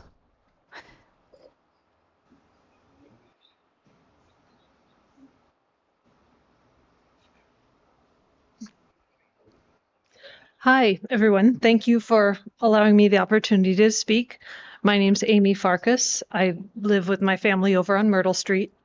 And this is my son, Alex. He was in... Okay. He was in the Coastside Aquatic Summer Swim program last summer. Alex started the program as a barely beginner and finished at the end of the summer as what is called an intermediate swimmer, which is, you know, something I'm obviously very proud of, and so is he. But what I think is particularly cool about that is that this is in a kid who's had many years of other private swim lessons sort of delivered with a different model. And this is the first time he's actually succeeded and made significant progress towards his confidence and ability to be safe in the water. And as much as we're proud of that progress, obviously safety is more important. I don't have any inside information on whether there are additional politics at play or whether this is literally about insurance and safety. But to speak to safety, I wanted to kind of paint a picture of what those swim lessons actually look like. There's a little bit of variability day to day, but in general, I mean, this is 6 weeks, 4 days a week. So I was there. We saw a lot. Usually 1 to 2, maybe 3 kids per young adult instructor in the water, maybe 4 to 6 groups of kids with instructors. And then there's an additional 2 or 3 advanced adult swimming teachers monitoring the coaches at all times. And there was absolutely moments where Anne barked at Alex's instructor that move is too hard for him, give him something else to practice and have him back off. And there was really a lot of engaging about safety and where the kids were at any given time. In addition to that, there's bleachers full of parents that are watching everything, and half of them are videoing every moment of the day. So this isn't a situation where kids are unsupervised or unsafe. And 30 seconds. Okay. Water safety is tremendously important. We've already spoken about that, but I would want to emphasize that in a community where we actively put out road signs that say, "Juega con cuidado," don't turn your back on the ocean, our kids especially need to learn to swim. And I think when there's a team that can provide that and a pool, and the only obstacle is connecting it, not doing so would be kind of cruel.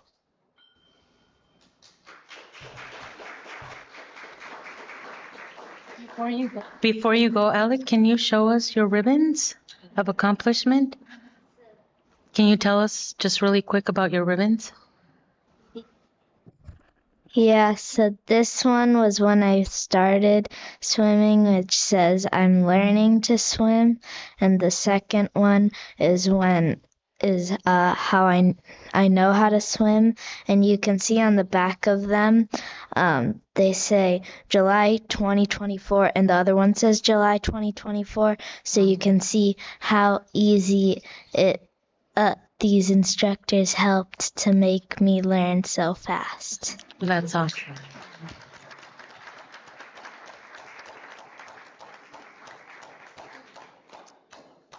Thank you. Thank you so much for letting us know. All right. Our next speaker is Jordana Gulino.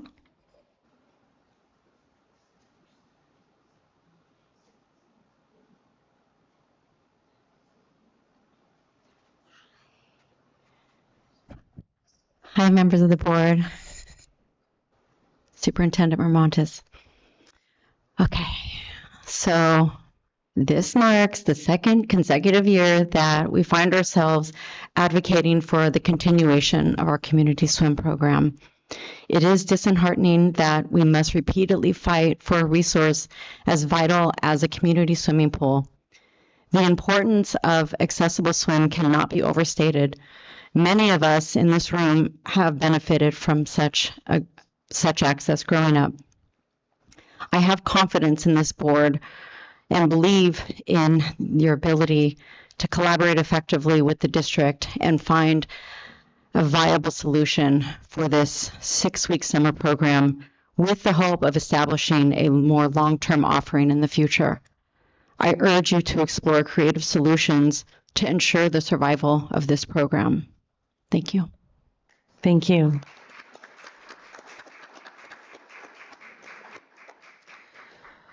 Our next comment is from Beth McAnerny.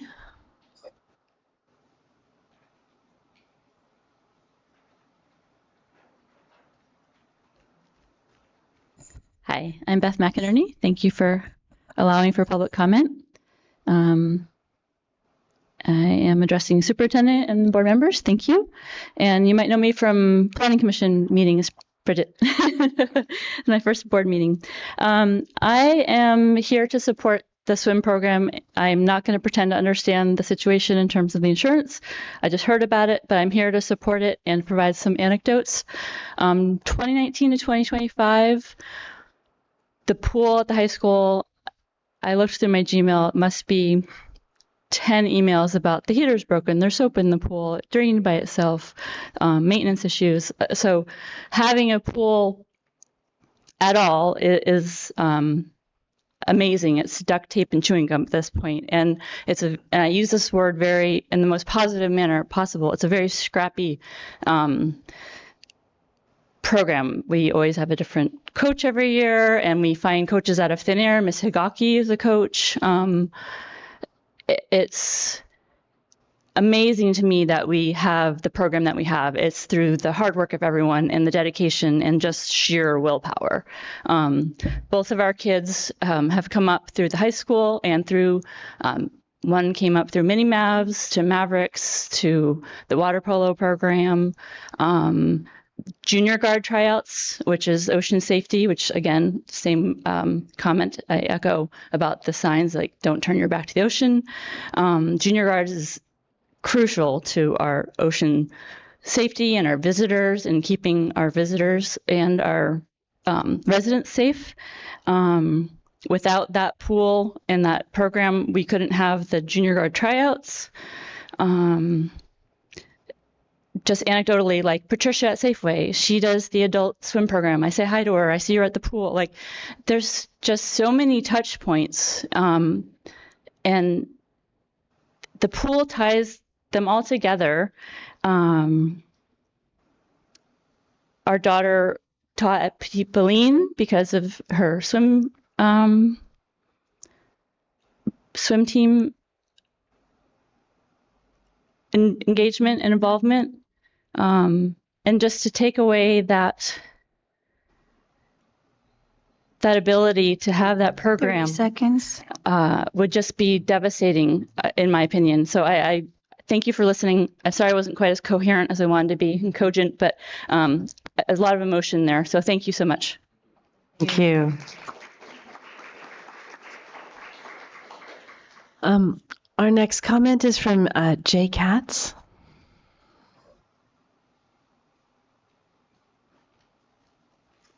Good evening. My name is Jay Katz. I live in El Granada. I'm here to support the swim program at the high school pool offered by Ann Morey. The parents and kids just now is a hard act to follow, you know. That's real.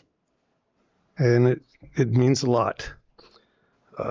Ann Morey's goal is to continue her desire to serve the families of the coastside by providing outstanding, affordable swim lessons for children at the entry skill level.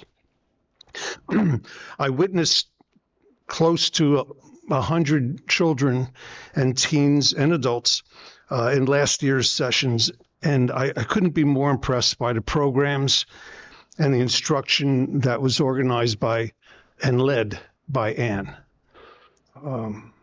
She's now facing district administrative and insurance problems and challenges that are threatening her ability to help serve the families and the community.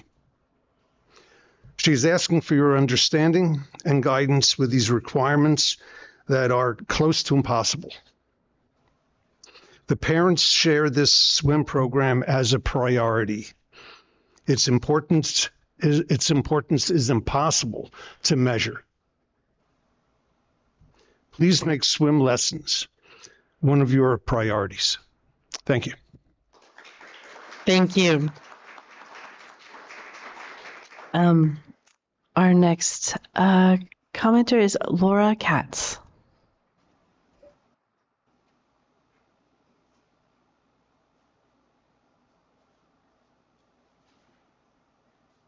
Thanks for the opportunity to address you. I came to talk about the swim program also. I'm a property owner and I live in the community, so my sales taxes go to the community here that encompasses the school district. Taxes support about 50% of the taxes that I pay go to the school district here. So I am a benefactor of the district. Last year, Ann came to the district and offered through her small nonprofit that she had just begun, free swim lessons to the kids in the school district, primarily the young ones that could be, or many of them were, financially disadvantaged. They didn't have the ability to take private lessons, from the swim school that is in this town. There's very few pools available for kids to learn to swim in this area because of the weather conditions, and the school's pool is just about the only thing available to most of the kids here. The program was very safe. It was done very well, as you've heard. And I saw kids from the very beginning of the session where they were afraid to even get in the water to feeling very confident at the end of the sessions. And I think that many lives could be saved in the future by the kids learning the ability to swim and about swim safety. Also, as a member of the community, I'd like to see open swims made available to the community at a small fee, whatever it might be. I myself have Parkinson's disease, and one of the things that my doctors emphasize for me is to exercise with repetitive motions, and the ability to use a swimming pool for that really helps to keep me from the symptoms that eventually will get me. I'm sure there's many people in the community that would benefit similarly by having the availability of a pool. So I'd like to look at it from that aspect too, and not put hurdles in front of these groups that want to provide services to our kids, most of whom are students within your district. So you say you want to serve the students of your district. These kids are that. So anyways, I'd like to put in my support for the program and hope you will too. Time is up. Thank you. All right. That's our last comment. Thank you, everybody who spoke. Looks like we're going to item B, Employee Organizations Report. Is there a CUTA representative?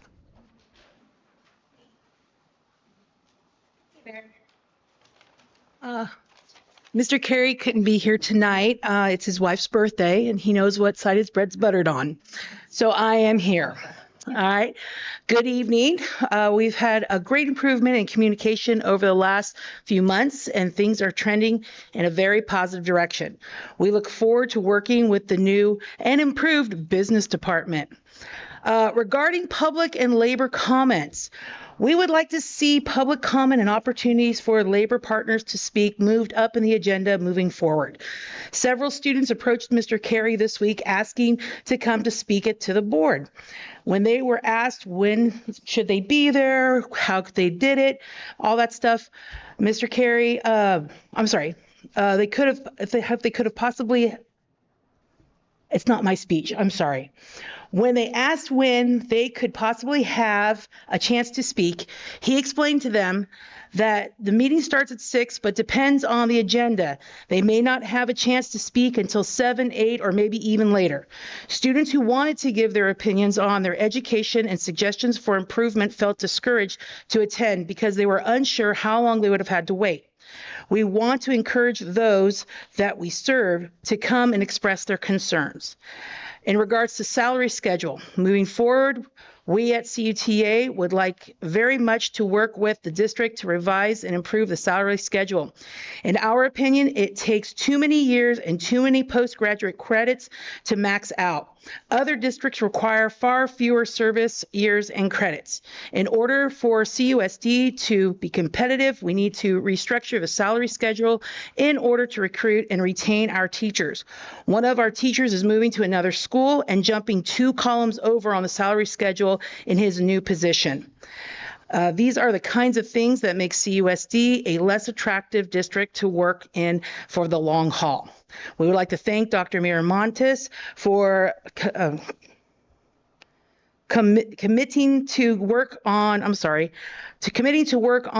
the step and column placement, and we look forward to continuing this discussion. And next time I'm bringing my glasses. Thank you. Miss Yakeley, now that what is your last name? It's Yakeley. Yakeley. It's the ex-husband's, yeah. And were you involved with the WASC accreditation? Yes, I want to say thank you. Thank you so much. I mean, it happens to be that I was reading it and you were heavily involved, and I see you and I'm like, I'm just going to take the opportunity. Thank you so much for all the work, and thank you for, more than anything, just being so supportive to those kids and just being nice. Just being nice. My daughter says she's so nice. Sure, you're talking about me. No. Thank you. Thank you. Our California School Employee Association representative. Hi, I'm Paul Harrison. I just want to thank the board for passing the 5% wage increase. That's great news for all of our members, CUTA included. I really just, it's really refreshing to see you guys, this group, make these kind of strides so quickly. I think it's really good to see. I think it's re-energizing to a lot of people. I think it's refreshing, reinvigorating. Having said that, also I want to point out there's been a few promotions from our members. There's a reclassification that occurred. We have another member who's going into the district office from Half Moon Bay High School, which is also awesome to see. Like, that is also refreshing. Having said that, we still have a lot of work to do. Excuse me. In Half Moon Bay, currently the minimum wage is what, $17.47, and in CSEA's salary schedule, we have a number of positions kind of hovering around there, and we have one position that's actually starts out below the city's minimum wage. I think we have, I'm actually refreshed, as I've said a number of times now, that to have a group that I feel like is in place to continue making strides and is focused on making strides in this area going forward. We've had good negotiation sessions amicably, and also we've been very transparent with our members. It's been great, and I just want to say thank you guys, and we look forward to continuing the progress. Thank you. All right, this takes us to item 6, the consent agenda. The items on the consent agenda are of a routine nature and will be approved together unless a board member requests the removal of an item for individual discussion. All right. There's a correction to one of the memos. Is on item 6M. There's a member of the Bond and Pastoral Tax Oversight Committee that was not qualified to be in the role, so we are just removing this person. So if you can please motion to approve with this memo amended and also with the other 2 items that we remove. Okay. I'll move, yes, it's in your pile that they gave us. I'll move to amend it with the 2 items we already took out and also with what Rosie said. Thank you. Thank you, Lisette. Okay, so we need roll call for this item. Carmen? Aye. Lisette? Aye. Pete? Aye. Brianna? Aye. Mary Beth? Aye. Jamie? Martin is absent. Passes 5+1.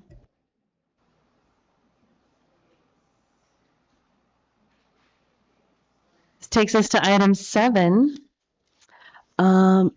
governing board reports. Let's begin with the reports from board members. Does anyone have a report to share. I want to get this moving because my kid came back from outdoor ed today and I have missed him greatly. I was really hoping to get before he crashes out. It's most of the things I'm going to attend, unless like specifically has to go, is going to be around where my kids go. But I attended the Cunha band performance and it was fabulous. Like having seen them in the fall, they're good. But there's some new kids who picked up instruments maybe a few days before that.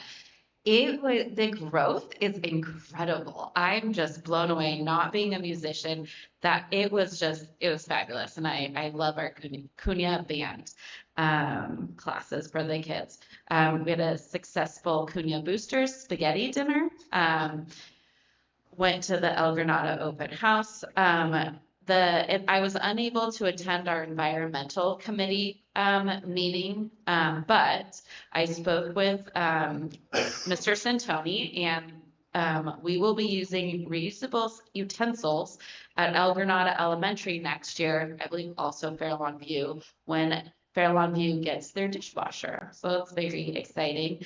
And then they had some input on construction at the high school, like focusing on electrification instead of gas, sustainable designs for heating and cooling in the classroom, and adding trees in the open areas to help with shade and cooling. I also want to give a shout out to COSIDE Gives top $2 million this year. That is absolutely incredible. Public education, CUSD, schools and partners did phenomenal. I am so thankful to everyone who supported our COSIDE Gives nonprofits. And I also attended the high school, I think it's called the high school art show, but Cunha and each of the elementary schools get a display in there, if you will. I believe it's through the 19th. I bet it's a Monday. I'm not sure. It's the last day. It's still going on right now. So if you go to the Coastal Arts League, yes, Coastal Arts League, Main Street by across from the toy store in Gulino Gelato. It's so awesome. Like, take your kids, just go look around. All of our art programs here are phenomenal, and I'm very excited to have seen those. And congrats to all the kids who made it in that room. Really quick to piggyback on that, it was just amazing. And then to see our Half Moon Bay High School teacher there supporting and just being there with the families and just he actually had prior students who have graduated and gone on, and that's just how impactful he has been and how important art has been for these young people in their lives. And this was actually the first year that they actually made it where it's not just Cabrillo. They actually had some of Wilkinson and Seacrest, and they were also involved. But you could tell, that these art teachers at the high school, they do a phenomenal job with these kids, and it's just amazing to see how creative and how much they can do in with what they are given. So yes.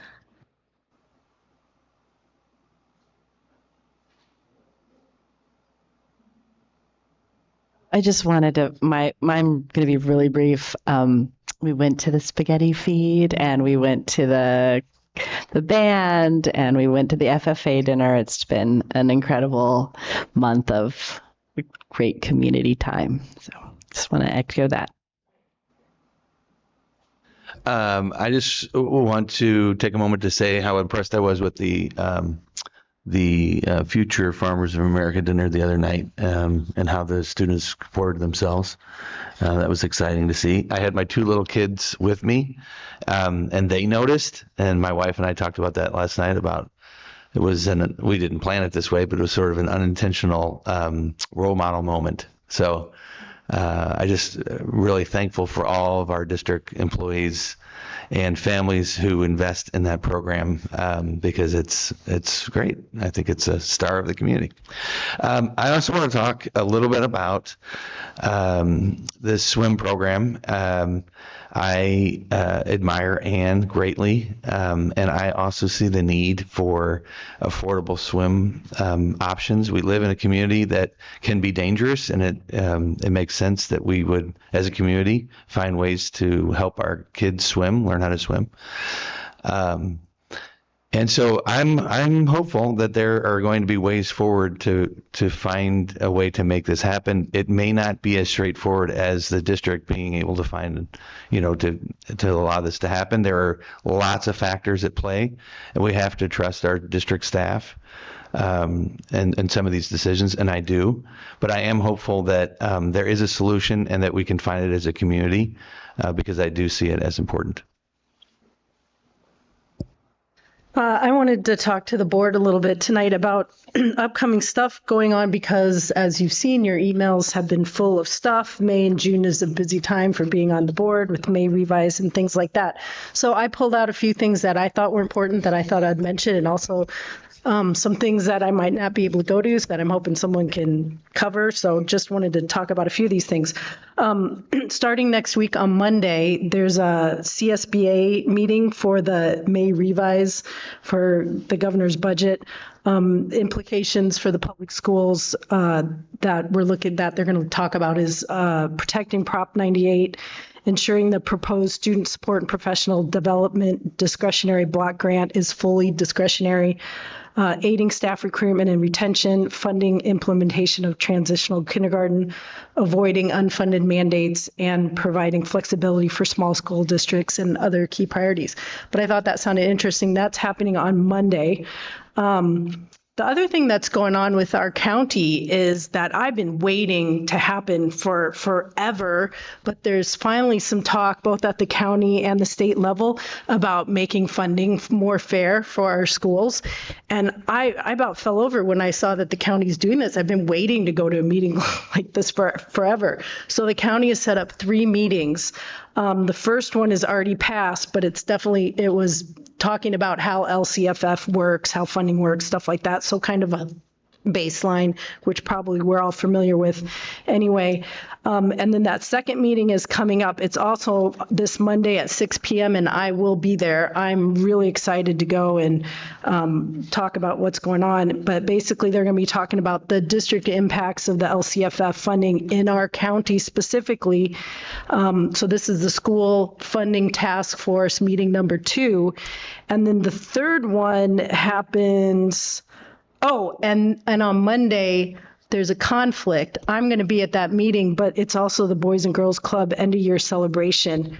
And I was really hoping to go to that, but I'm going to be at this task force. So anyway, just to let people know if it'd be nice to have some representation there. And then the third of the 3 meetings is going to be June 23rd at 6 p.m. And that one is basically to develop legislative recommendations. So the second meeting, you're going to figure out what you want to, what the problems are. And the third one is like, what are we going to take to our state legislature to try to fix it? So I'm really excited about that. It's a big deal and to have the support of the county. And there's also some bills at the state level. There's a bill being looked at about helping with that unfair funding as well. There's another call coming up June 3rd, managing budget challenges and long-term liabilities during fiscal uncertainty. I thought that one looked good. This one I've been to in the past. I think the Capital Advisors budget meeting, I think a lot of our administrators also go to this. I think Jennifer, I don't know who else, but I know there's usually some people from the district office there. And it is a good one. I mean, they are flying through the information. Like, I thought I was pretty up on all the state budget stuff. They fly through it. The slides are full of info, and my head is just spinning by the time I'm done. It's chock full of info, and it's for the professionals. So it's super interesting, and there's been a few emails, and they advertise it pretty well, but it's Capital Advisors Budget Workshop. Our county office of education pays for it, so that it's free for us to attend, but it's June 3rd from 1 to 3 at the San Mateo Office of Education, and I will be there for sure because it's That one also. okay. Yeah, that one's good. And it's Kevin Gordon is who the emails are coming from. So yeah. The other thing I wanted to just mention, just because I've been reading some of these and they're super interesting, is because I'm going to the upcoming delegate assembly this weekend in Sacramento, I've been reading some of the CSBA pamphlets. And there's just so much info on CSBA. Like, sorry, Jamie, I'm leaving you out. Some of these pamphlets, they'll pick a topic and then it'll break that topic down into like 5 parts. And for each of the 5 parts, it'll show all the research they have on that topic, and it has all the links. So you can go, has all the research, and then it'll show a few schools and examples of what they've done to help overcome whatever that problem is. So I've just been really impressed with those, and I wanted to mention them. If we're in the future, we're looking at issues or problems we want to overcome, that might be a really, really good resource. And there's just so many ideas there of what schools have already done. Another email I wanted to bring to your attention is there's a research. Did you see that email about there's a researcher from USC and they're doing Survey. Yeah, the research and policy on California school boards. I took it and I think it's really important to do it there in anticipation of newly elected governor and state superintendent. Getting Down to Facts initiative seeks to provide state policymakers, educators, and families with information on the current state of California's education system and the most promising paths forward. So I think to make a good study, they need a lot of good data, and that data is coming from us here on the board. So look for that one. Just a couple more things. Next week, also, the Half Moon Bay High School is having their developmental awards night and their local scholarship night on the 20th and the 21st. I had hoped to go to those, but I have scheduling conflicts. But yeah, just to give you a heads up. Lizette, I want to thank you for going to the Kent Awards with me. There's some awards that show the exemplary work that's been going on in schools in our county, and it's also another really good place to get some good ideas of what people are doing to overcome problems they're having. We won 2 of them last year. We weren't up for 1 this year, but I think it's super important to go to that and support the work being done in our county. So thanks for going with me. It was fun. But next year, maybe we'll see if we can get one next year. I've had a couple good meetings with teachers, so that's been great. So thank you, teachers, for the input. I love meeting with you. And I also want to thank Rosie and staff for all the work they've been doing on our board policies, because there's been a lot to do and there's been a lot of new laws, and all that stuff has to be put into our policies, passed through our administrators, make sure they jive with everything we're doing. And I know it's a ton of work. So thank you for helping with all of that, everyone who's been a part of that. It's a lot of work. And that's it. I'm off to the state assembly tomorrow. Tomorrow I'm leaving for that. So I'll be in Sacramento all weekend, and I can let you know how that goes later. Thank you. Thank you. I think you want to go? One more. Yeah, go for it. Yo nada más quiero darle las gracias al doctor Miramonte por estar aquí presente, por servir este distrito y por ser el primer latino superintendente en este distrito y en esta comunidad que mayormente tienen alumnos que son latinos, y es un honor servir con usted, y también ojalá que haya mucha más involucración por parte de la comunidad, porque yo he escuchado muchas cosas muy positivas de usted, de que ha ido y nada más con verle la cara, el color de piel y escuchar el español, realmente ha hecho que padres sepan que hay alguien que puedan, a quien puedan acudir, y que no nada más y que los escuche más que nada, porque muchas veces uno puede traducir un mensaje, pero no te puedes traducir las emociones ni las palabras con lo que dices ese mensaje. Y quiero darle las gracias por eso. Quiero darle le quiero felicitar a las dos muchachas, a Violet y a Jamie, por la graduación, y gracias por el liderazgo. Ustedes realmente han hecho un gran trabajo siendo líderes en esta comunidad y tal vez inspirando a otros muchachos que hagan lo mismo. No se olviden de dónde vinieron y acuérdense de su comunidad, pero les quiero dar las gracias y igual yo también estuve ahí en la ceremonia de FFA cuando dieron todos los reconocimientos y no puedo, o sea, ver el involucramiento de todos los niños y luego todos los papás presentes viendo eso es como el orgullo más tremendo que un padre puede tener y el hecho cómo lo organizaron y ustedes estuvieron involucrados. No era tanto los adultos ni los maestros, eran más ustedes. Fue algo tan bonito y era fue una noche maravillosa y me dio gusto que lo tuvieron en un lugar como con más caché, estaba más bonito, pero igual la forma en que lo organizaron estuvo muy bien. Okay, what did I say, Rosie? Dr. Miramontes, and can you say, yes, congratulations, Violet and Jamie. I commend you for being, hopefully inspiration to others and your leadership roles and congratulations on your graduation and your future endeavors. And don't forget where you came from, Half Moon Bay.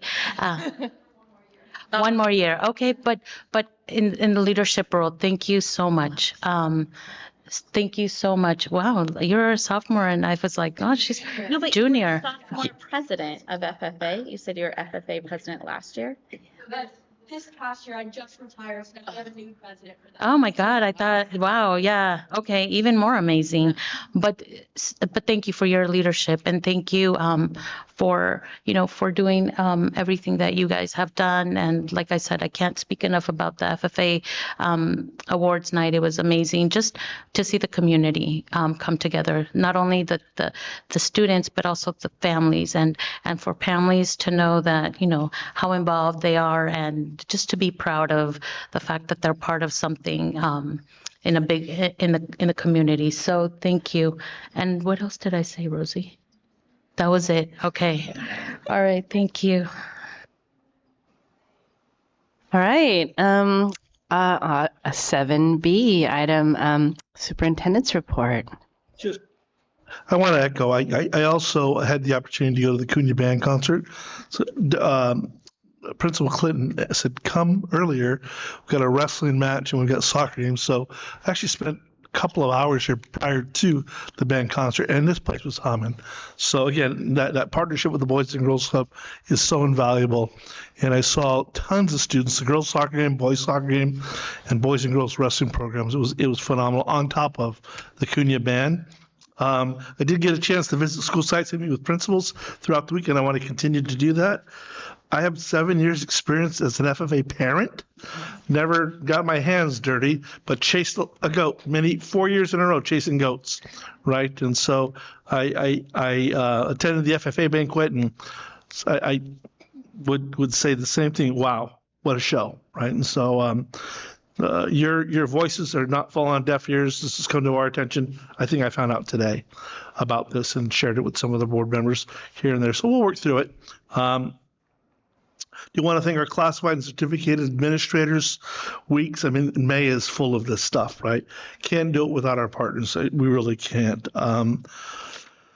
And then Jamie, we've only been together for 5 months, since, but I am super impressed, and I'm a little bit bummed that USC wasn't on the list, but Berkeley's good enough, right? So congratulations to you on all that you're gonna do, and we expect great things from you. Come back and visit, and as everybody else said, be that model for us.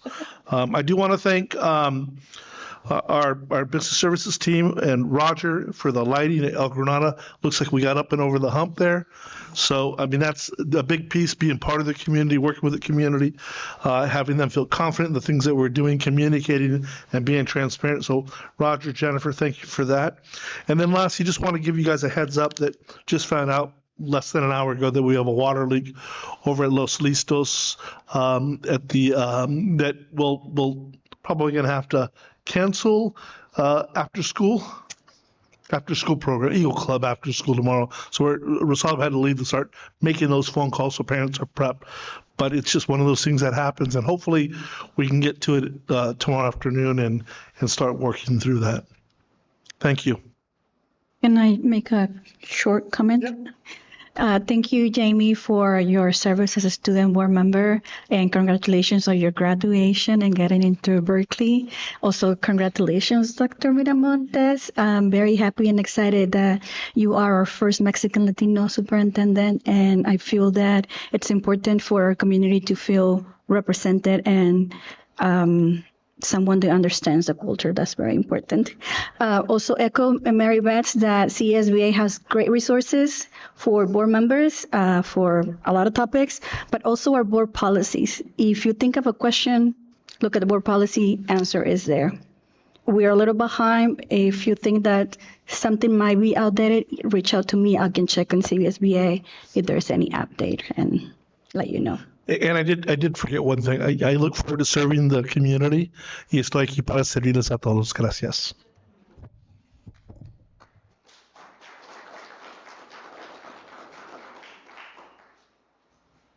All right. Do I have a motion to approve? All right. Second. Do I have a second? A second. All right. All in favor? All in favor, please say aye. Aye. Passes 5+1.